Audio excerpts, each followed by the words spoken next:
bulletin sur Fraternité FM. Madame, monsieur, bonjour, bienvenue dans ce bulletin de l'information. Dans les titres de ce 20h, près de 2 semaines après la tentative de coup d'État du 7 décembre dernier, une question demeure sur toutes les lèvres. Où en sont les enquêtes face aux préoccupations de l'opinion publique? Le porte-parole du gouvernement a apporté des clarifications sur l'évolution du dossier. Selon lui, les investigations se poursuivent activement. Il sera dans ce bulletin d'information. Et pendant ce temps, on parle d'un drame à Niki. 2 personnes soupçonnées d'avoir volé du bétail tué dans une vindicte populaire. De quoi relancer le débat état de la justice populaire au Bénin. Que dit la législation béninoise sur la question? Le professeur Mokhtar Adamou, agrégé de droit privé, répond à la question dans ce bulletin d'information. À suivre dans ce bulletin également d'autres informations. Bienvenue à chacun et à tous. L'enquête dans le cadre de la tentative manquée de coup d'État du 7 décembre 2025 se poursuit. Ce sont les assurances apportées par le porte-parole du gouvernement, Wilfried Léandre Mouedji, invité de l'émission Focus de ce dimanche sur la télévision nationale. Le responsable de la communication gouvernementale est revenu sur cet épisode qui a failli ébranler la stabilité du pays en décembre dernier. Sans entrer dans les détails, il a indiqué que les investigations se poursuivent activement. Selon lui, les services compétents sont à pied d'œuvre pour faire la lumière sur les motivations réelles et de cette tentative de coup d'État et identifier les personnes impliquées. Wilfried Léandre Mouedji. Je ne peux pas vous dire plus que ce que vous savez, qu'on a déjà entendu. Je sais que les enquêtes sont en cours et en temps utile, nous en aurons le contenu puisqu'il y aura forcément un procès. Donc à cette occasion-là, on en saura davantage. Pour l'instant, laissons les structures dédiées faire leur travail et nous servir le moment venu les tenants et aboutissants de cette tragédie. Les gens qui ont pris les armes contre le peuple béninois le 7 décembre parce qu'ils se croyaient le bras armé ou les justiciers d'un certain courant politique en pensant qu'ils étaient majoritaires. Je pense que si c'est des gens qui étaient de bonne foi le 7 décembre, en tout cas si c'est des gens honnêtes, en voyant les résultats, ils devraient se dépêcher de faire leurs excuses au peuple, de présenter leurs excuses au peuple béninois en disant « Béninoises et Béninois, on s'est trompé, on a été floués. Nous, on pensait que les gens qui se plaignent tout le temps, ils étaient majoritaires dans l'opinion. Mais les résultats des élections libres et transparentes que nous avons vécues nous montrent qu'ils sont plutôt très minoritaires. Et donc, avec le recul, on vient vous présenter humblement nos excuses. On s'est trompé. Je pense que c'est ce qu'ils auraient dû faire s'ils avaient été de bonne foi ce jour-là et s'ils avaient été déjà honnête, c'est ce qu'ils auraient dû faire. Parce que, imaginez, contrairement à leurs attentes, évidemment, le peuple n'était pas sorti. Mais si une partie des soutiens de l'opposition était sortie et que cela avait marché, on aurait dit que c'était un coup d'État populaire. Quand bien même, c'est au bénéfice d'une minorité de la population. Et donc, quand vous faites ces considérations, vous êtes obligé de leur dire, bon, le peuple attend vos excuses quand même, messieurs, du 7 décembre 2025. La commune de Niki, théâtre d'un effroyable drame, de présumés voleurs de bétail ont été victimes d'une vindicte populaire. Selon les informations rapportées par la radio locale sous-Tidira, les faits se sont déroulés le vendredi 30 janvier devant le stade omnisport de Niki. Les 2 suspects accusés de vol de bétail auraient été brûlés vifs par les populations en colère. Le camion transportant les bétails a également été incendié. Le récit des faits avec Alidou Barou de la radio Soutidira de Niki.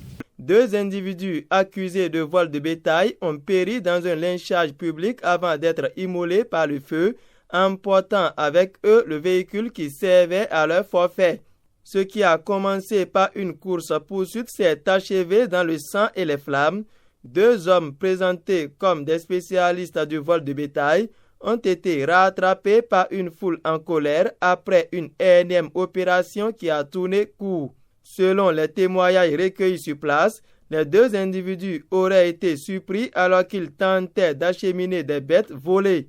La clameur publique s'est rapidement propagée, mobilisant une foule de citoyens excédés par la recrudescence des vols de bétail dans la région, une activité vitale pour l'économie locale. Malgré les appels au calme de quelques passants, la fureur populaire a pris le dessus. Les 2 suspects ont été passés à tabac avant de subir le supplice du feu. Le camion de transport, identifié comme l'outil logistique de leur méfait, a également été incendié. À la mi-journée, il ne restait devant le stade que l'épave calcinée du véhicule et les restes méconnaissables des 2 victimes. Le vol de bétail est devenu un sujet de tension majeur à Niki et dans ses environs. Pour les éleveurs, la perte d'un troupeau représente souvent la ruine de toute une vie. C'est ce sentiment d'insécurité permanente, couplé à une méfiance envers l'efficacité des procédures judiciaires, qui pousse de plus en plus les populations vers la verdict populaire. Que dit la législation béninoise sur la vindicte populaire? Nous avons posé la question à professeur Mokhtar Adam. Voici sa réponse. A fortiori, c'est un phénomène qui prend de l'ampleur depuis quelque temps au Bénin. La vindicte populaire, ce n'est rien d'autre que la justice de l'opinion publique au lieu d'être la justice de la loi. Ce qui, à mon sens, devient un abrutissement parce qu'il n'y a pas un État dans un autre État. Vous savez, les règles d'un État sont régies par les codes. Donc, il n'est pas possible, en l'état actuel du droit positif béninois, qu'une population, de quelque manière que ce soit, puisse s'auto-rendre justice. L'article 8 de la loi 90-32 du 11 décembre 90 proclame ceci: la personne humaine est sacrée et inviolable. Recourir à des actes barbares, qui soient abjects, franchement, c'est choquant. Quel que soit le crime commis. Beaucoup pensent que lorsqu'on estime que c'est une foule qui aurait tué, qui aurait commis, qu'il n'est pas possible d'engager une responsabilité, mais ils se trompent. Il y a ce qu'on appelle la complicité co-respective. Nous avons des instances judiciaires, nous avons plusieurs instances, et la non-assistance d'une personne en danger est également une infraction. Donc, sous l'angle de l'article 462 du Code pénal, on peut bel et bien réprimer tous les actes barbares. En Afrique, les gens pensent qu'il faut forcément se rendre justice à soi-même pour pouvoir faire reculer une infraction. C'est faux. D'aucuns même pensaient que c'est la peine de mort qui fait reculer les infractions. C'est faux. La peine la plus forte, c'est la réclusion criminelle à perpétuité. Ce n'est pas en se rendant justice que vous faites reculer la délinquance. La vindicte populaire ne peut pas avoir droit de cité dans un état de droit. Ça fragilise l'État.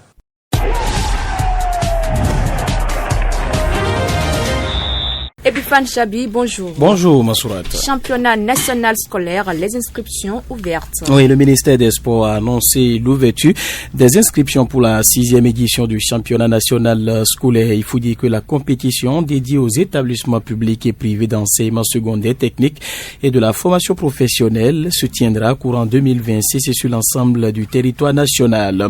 Et les établissements intéressés sont donc invités à s'inscrire jusqu'au 20 février 2026 à 15h pour enregistrer leurs équipes. Les formalités d'inscription s'effectuent auprès des directions départementales du sport ainsi que des directions départementales de l'enseignement secondaire technique et de la formation professionnelle. Ce championnat, pour rappel, vise à détecter et à valoriser les talents sportifs en milieu scolaire tout en contribuant à la formation globale des élèves à travers la pratique du sport. Barrage de la Ligue des champions, le Real face à Benfica, le PSG affronte Monaco. Oui, c'est cet après-midi ou même tout de suite même que donc les différentes affiches des barrages de la Ligue des champions étaient rendues publiques. Il faut dire que le tirage au sort donc de ces barrages effectué ce vendredi à Nyon promet des confrontations de très haut niveau avant donc la phase finale de la compétition.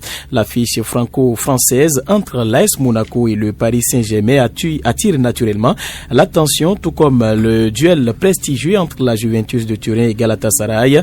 Autre choc très attendu, c'est le Real de Madrid qui sera une fois encore face à Benfica, qui sonne comme donc une revanche après le récent succès des Lisboètes face donc au merengue. Au total donc, les rencontres au programme se présentent comme suit: AS Monaco, Paris Saint-Germain, Galatasaray, Juventus de Turin, Benfica, Real de Madrid, Dortmund, Atlanta, Karabag, Newcastle. Le club Bruges va défier donc en double confrontation l'Atlético de Madrid, pendant que Bodo Glimt dans un premier temps accueillera l'Inter de Milan et puis l'Olympiakos affronte Leverkusen. C'était les informations sportives.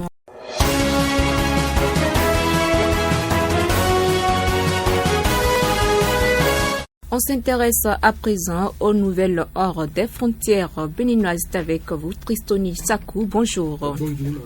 Au Mali, l'UEMOA reconnaît l'inégalité des sanctions imposées en 2022. Oui, c'est une incontestable victoire pour les autorités maliennes de transition.